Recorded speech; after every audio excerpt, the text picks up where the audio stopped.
साथियों, मैं आप सभी का स्वागत करता हूं अपने चैनल पे।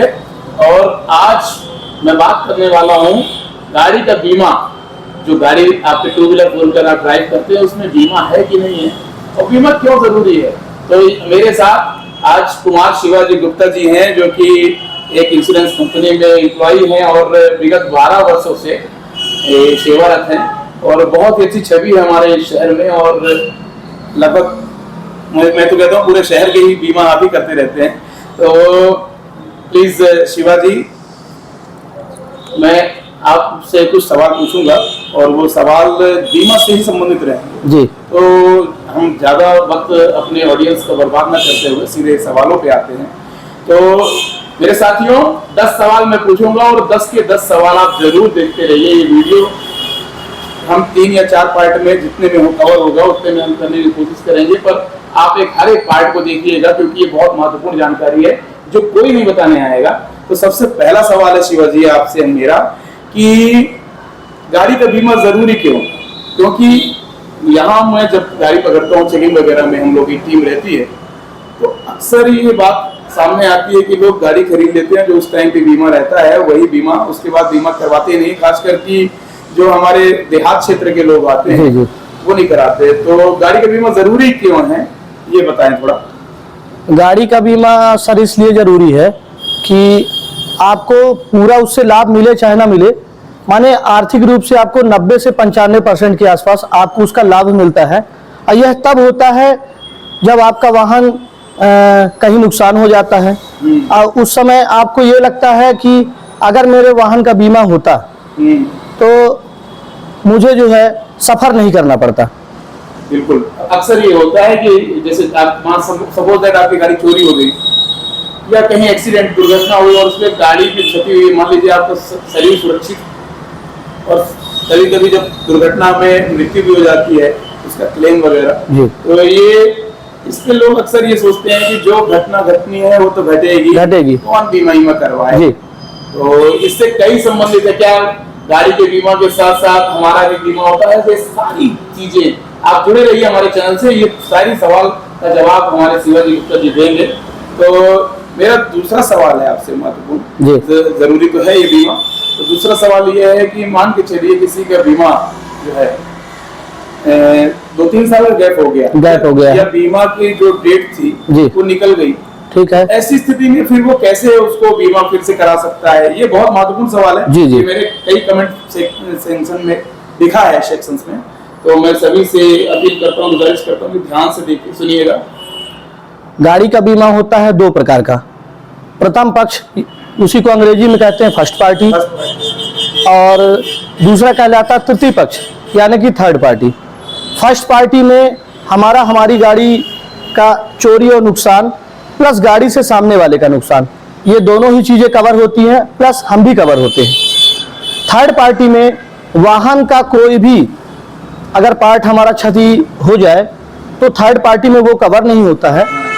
मोटर मालिक उस पर कवर होता है, गाड़ी पर बैठने वाला कवर होता है और गाड़ी से सामने वाला कवर होता है। तो जो गाड़ियां पुरानी हो जाती हैं 10 साल 12 साल 13 साल की हो जाती हैं उनका हम लोग थर्ड पार्टी इंश्योरेंस करके देते हैं, क्योंकि उस समय पर गाड़ी की कोई मूल्य नहीं रह जाती। नहीं, जैसे मान के चलिए कि मेरा 24 तारीख को 24 से 24 का बीमा था जी, तो अगर 4 दिन और बीत गए, 28 तारीख को मेरे दिमाग में आया यार मेरा बीमा खत्म हो गया जी, ऐसी दशा में क्या करना है? आपको अपना पुराना इंश्योरेंस रजिस्ट्रेशन आधार कार्ड लेकर आपने जहां जैसे पिछली बार जिससे कराया था आपको उससे संपर्क करना है। यदि उससे संपर्क नहीं हो पा रहा तो आपको जो इंश्योरेंस पॉलिसी मिलती है उसमें उस कार्यालय का नाम पता लिखा होता है। उस कार्यालय पे आपको अपने वाहन को लेकर ये दस्तावेजों के साथ में जाना है और वहां पर आपके वाहन का दोबारा भौतिक सत्यापन किया जाएगा।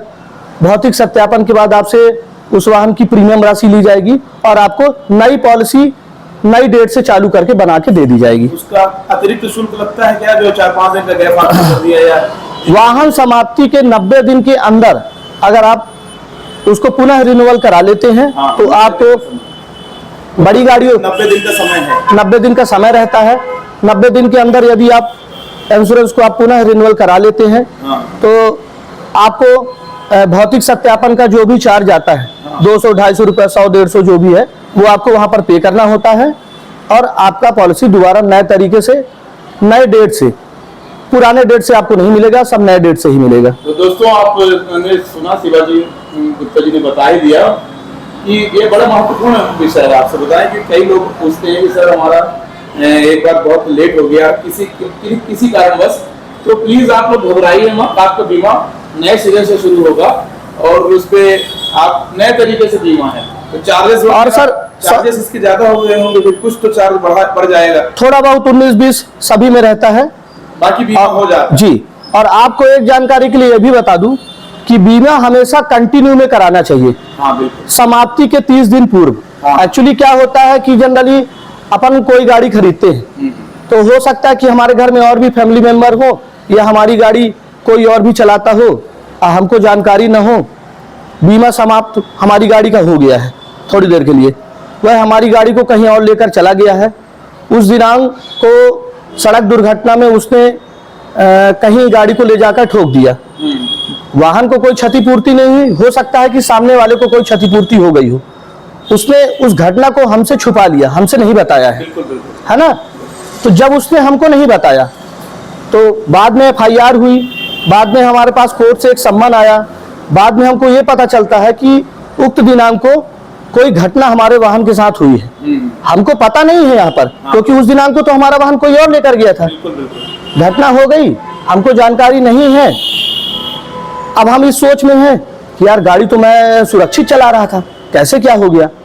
तो जब आपके गाड़ी का बीमा ब्रेक हो गया, आपने नए सिरे से कराया तो डेट आपको नई मिल गई।